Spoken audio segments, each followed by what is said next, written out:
میری شادی اس وقت کر دی گئی جب میں صرف 18 سال کی تھی. ابھی FSC کر رہی تھی جو میرا پہلا رشتہ آیا اور صرف 6 مہینے کے اندر میری شادی ہو گئی. شادی کے بعد میری زندگی ایک عذاب بن گئی. ساس نے پہلے دن ہی کہہ دیا تھا کہ تم میرے بیٹے کی پسند نہیں ہو, تمہیں صرف میری سننی ہے.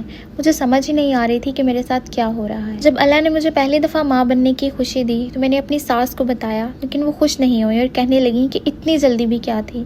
روز کے الزام, روز کی ذلت اور پورے 9 مہینے تک راتوں کو روتی رہتی تھی. ساس یہ تک کہہ دیتی تھی کہ اللہ کرے بچہ پیٹ میں مر جائے, اور میرے شوہر وہ پہلے ٹھیک تھے لیکن ماں بہنوں کی باتوں میں آ کر مجھ سے لڑائی کرتے. ڈاکٹرز نے بتایا کہ بچے کا بچنا مشکل ہے, لیکن اللہ نے مجھے پیاری سی بیٹی دی. اگلے سال مجھے پھر ماں بننے کی خوشی ملی, لیکن میرا 5ویں مہینے میں مس کیریج ہو گیا اور اس بار مجھے بیٹا تھا.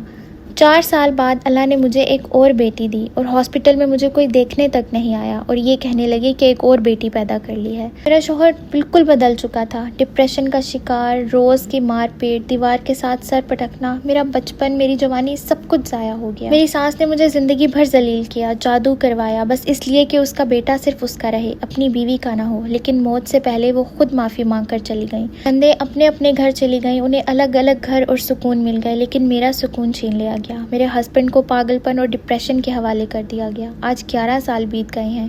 میری گود میں 3 بیٹیاں ہیں. میرے سسر اور نند لوگ بہت امیر ہیں, 2 گھر بیٹیوں کو دیے, ان کے شوہروں کو گھر جوائی بنایا, اور میں صرف ایک ہی کمرے میں بند ہوں. میں, میرا شوہر اور میری 3 بیٹیاں.